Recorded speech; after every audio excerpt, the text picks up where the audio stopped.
Usapang totoo, walang preno. You under Vlogcaster, real talk lang, walang plastikan. Magandang araw mga ka-Wonder, welcome back sa ating YouTube channel, Wonder Vlogcaster po. Magandang gabi sa inyo lahat. Naging emosyonal mga ka-Wonder ang senaryo dito sa Senado kanina. Dahil nga, pailit pa rin o nire-recall pa rin mga ka-Wonder itong nangyari ngang shootout dyan nung makamakailan lang.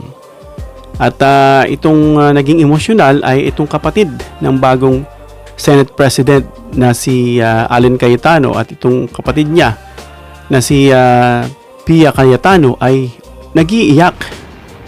At sa tunog niya mga ka-Wonder mukhang sinisisi niya o mukhang nilalabas niya yung kanyang bitter feeling dito sa mga bagong minorya o let's say, hindi bitter, let's say, kumbaga parang nasaktan siya sa mga nangyari at hindi raw sila kinamusta. Pero bago yan mga ka-Wonder, don't forget to subscribe to our YouTube channel, Wonder Vlogcaster. Libre po ang pag-subscribe, 100%.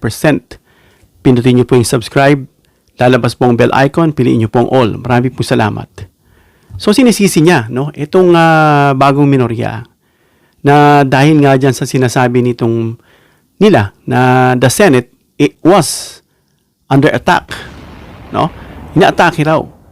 Pero totoo ba talagang inaatake? Dahil natatawa nga yung mga tao na hanggang ngayon is naiinis at nabubuisit at nagtatawanan. Dahil bakit? Dahil nga sa sinasabi lang under attack pero sabi nga ni Father, may biro pa nga itong pari na dumaan sa aking wall. Gumaganon pa siya. Attack daw pero nagkakain pa, hindi pa raw umaalis. Attack daw ba yun? Marami pang sinabi si Father pero talagang hindi siya agree dito sa sinasabing drama na shootout na nangyari mga ka-Wonder na pinipilit niyang attack. Bakit sinasabi ng taong bayan o sinasabi natin na ito'y hindi nga attack? Ito pakinggan natin. All evidence points that there was no attack on the Senate. I would like to repeat. All evidence points that there was no attack on the Senate. For the record. Okay, for the record, sabi, there was no attack on the Senate. Walang nangyaring atake.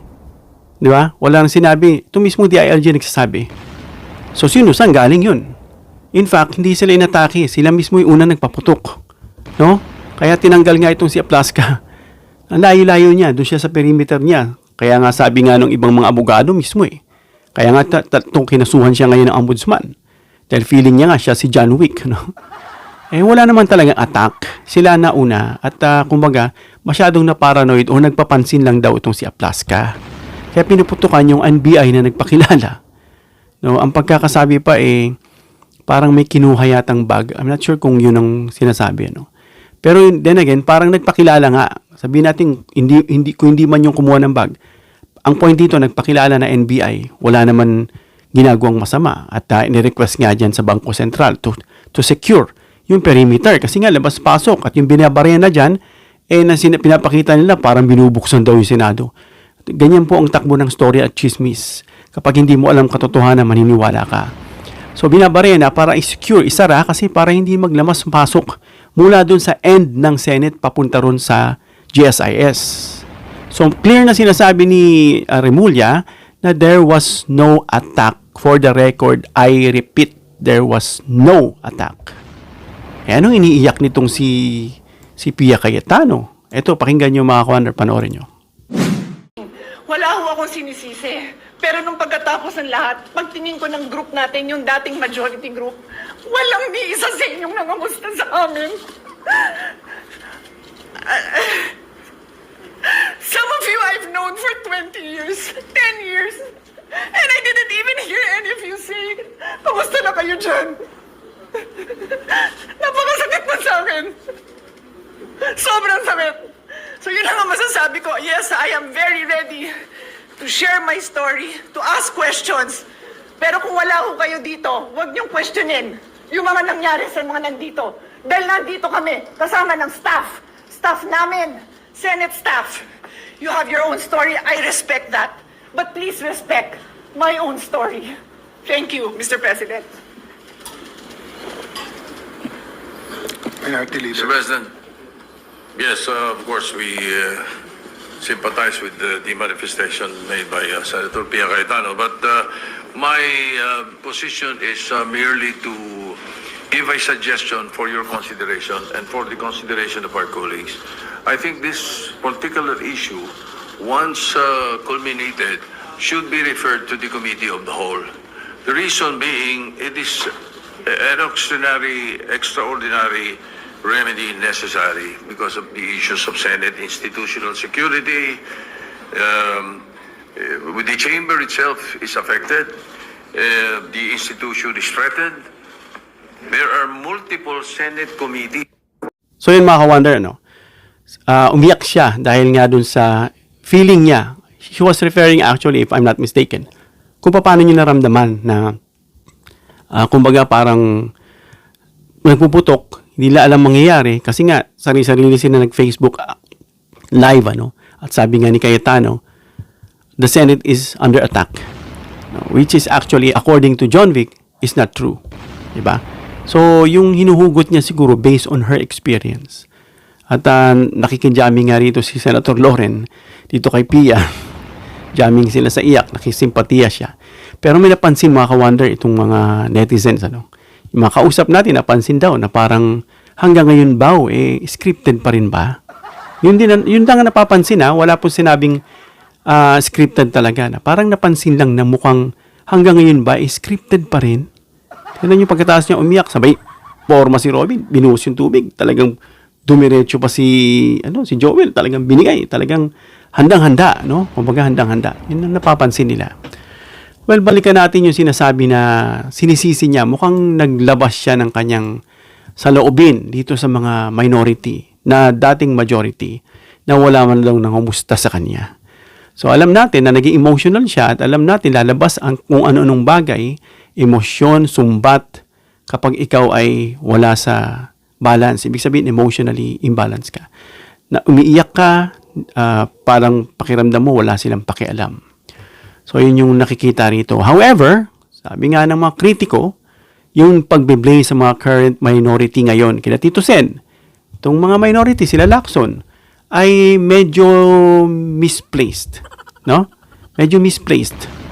Kasi parang, bakit mo sisisihin? Una, bakit mo sisisihin? Especially, kapag may mga conflicting narratives, na nakapaikot dun sa totoong nangyari sa loob ng Senado. Malay mo, iniisip nila, na alam na talaga nila na mukhang stage lang ito. Kumbaga, meron ng prejudgment. Sabihin lang natin, na alam nila may gagawin o may naamoy na sila na talagang sumingaw na ito nga ay magkakaroon ng drama. Parang ganun. Kagaya niya sinabi, kung hindi sila nagparamdam, dahil alam natin na nangyari yan at nandoon sa loob si Senator Bato. So, maaring kinunclude na patatakasin lang naman nila yan si Bato. Diba? Kaya parang, sige, your show, let your show go on. Parang wala kaming paki dyan. Parang ganun na nakikita. Na opinion lang to hindi ko to sinabi na wala talagang pakialam yung mga senador na minority. Dahil malamang, alam na nila, nandun si Bato sa loob, bigla nagkaganyan, wala namang order ang NBI at syempre nakakapag-coordinate din naman yan. Alam nila na ganito ang sitwasyon na wala ngang in-order at wala pa nga nakikitang warrant. Kung meron man nakitang warrant, malamang na-inform na sila na hindi pa ma-aresto si Bato, At under protective custody nga ng Senado. So yun yung mga tinitingnan lang diyan mga ka-wonder, Dahil yung mga conflicting accounts na to mga ka-wonder, marami naka-observe na yung emotion ay hindi dapat ma-override yung katotohanan. Hindi pwedeng porke umiyak-iyak ka, i-override mo. That's my own story, sabi niya. Kumbaga, yan yung story niya raw So, may story kayo, meron nun. Bakit? Kanino bang story ang mananaig? Is it the story or the facts? Who has the facts? Base sa story. Sabi rito, hindi pwedeng i-override lang ng emosyon yung facts. At ito ay verified investigation, nakita sa camera. Tinupuntahan nila, wala namang NBI dun kahit isa. Bukod dyan, nakita nga na sinasabi nagpakilala at pinutukan. Kaya nga itong naimbestigahan na siya ngayon. Ano pang hinahanap nyo? verified ng investigation, and that is the fact. So kahit sabi mong emotion mo, na pinapairal mo, sinusumbat mo, bakit? Ang tingin tao, is it another drama para maging adamant, maging firm, na talagang paniwalain yung tao na there was an attack? No? So before accusing or before blaming others, sabi niya wala raw siya sinisisi. Pero bakit daw wala man lang daw nag-text, nagparamdam dun sa dating GC na kamusta na kayo? No? Alam natin mga ka-wonder, before you accuse or before you express your feeling, it's like slightly blaming them. Parang ganun. Yung opponent mo for lack of sympathy. Pero the focus should be first, establishing the truth. What is the truth? The truth is out of the picture muna. Kasi bakit? Sabi niya, she has her own story. No? Everybody, both sides have different stories. But the point is, who has the facts? Who has the evidence? Yung fact, investigated na napatunayan. Ano sabi ni Remulla? I repeat for the record, there was no attack on the Senate. Diba? Dapat i-clarify yung mga inconsistencies na sinasabing inatake raw yung Senate. Sila nga unang nagpaputok itong OSA, yung si Aplaska na nilagay ni Bato. To think na talaga nandyan si Bato, iisipin talaga na drama lang yan. Patatakasin nga lang si Bato. Totoo namang, pinatakas lang. Diba? At ngayon, naharap sila sa obstruction of justice. Kasama itong si Robin Padilla, kita sa CCTV camera. No? Yan o. Kitang-kita sa CCTV camera. Una siyang lumabas, may kasama. Dumiretso, sumakay sa Fortuner niyang puti, umiskerda. And now, he's facing a case or charge against him, which is obstruction of justice. And of course, isa pa, bago siya mag-iiyak at magsabihan, sumbatan itong minority, ensuring transparency to the public. Dahil yun yung totoo Kung ano yung nakita at inimbestigahan, that is just being transparent and that is the fact. Some critics believe that it is unfair to expect the minority, ito nga sila Tito Sen, to respond emotionally to the incident that other officials themselves allegedly dispute or question. Parang in order nyo, makisimpatiya naman kayo. Alam nyo na nga na medyo may gap pa That's the real fact, Medyo may gap pa, mga ka-wonder. Dahil bakit? Inagaw nyo ba naman yung pwesto Nagulat nga nagkudata kayo? Alam naman ang story and that is to, kahit sabihin na it has nothing to do with the impeachment of Sara. Oh, come on. Sabi nga ni Kapunan, again, for the fourth time, do you believe him? Ito sinabi ni Cayetano.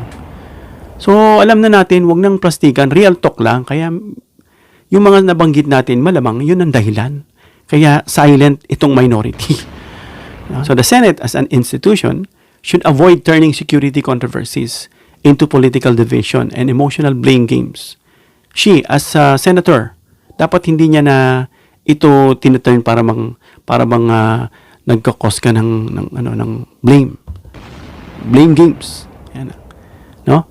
Dahil dun sa tinutukoy na naging controversy nga. Bakit? Ba't controversy? Kasi bakit? Sinasabi nilang attack, but it found out na hindi pala. Diba? Political division. Alam na natin meron na. Whether you like it or not, real talk, minority and majority, dun pa lang sa block, may hati na. Of course, may mga agenda, may mga dahilan kung bakit nag-coup. Wala nang, wala nang filter, walang plastikan, real talk lang tayo. Yun talaga ang dahilan. No? Balitang-balita ngayon, galit na galit daw tong si Pulong. Ayon dito sa isang vlogger, na may insider sa loob. I'm not sure kung insider niya, puting ewan, na ito raw si Pulong, galit na galit. Dahil nga, itong nagpa-port with itong si Cayetano. Hindi pa rin tayo basta-basta dyan naniniwala sa forthwith.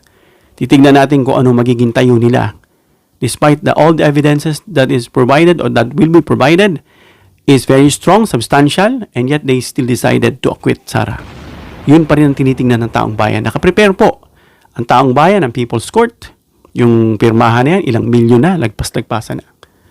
Public officials are expected to exercise restraint, objectivity, and accountability, especially during political sensitive situations.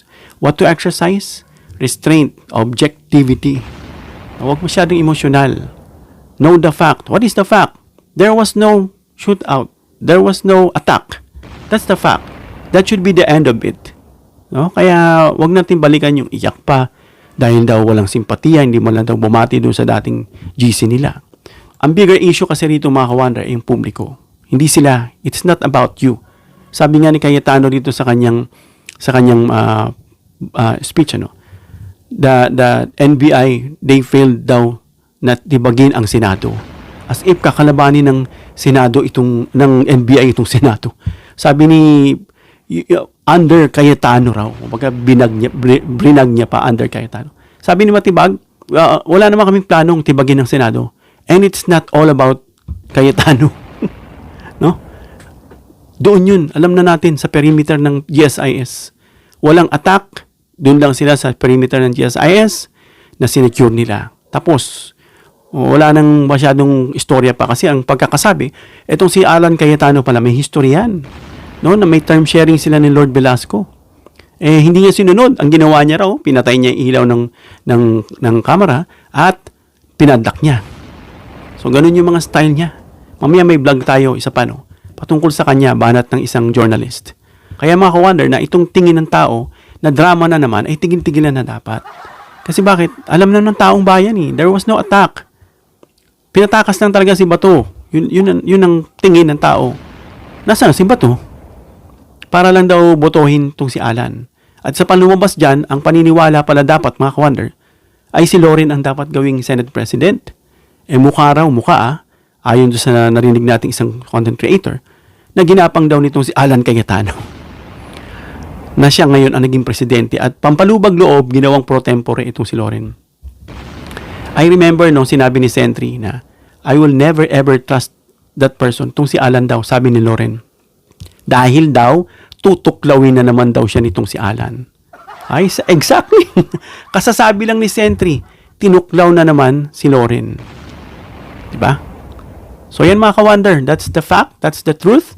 There was no attack.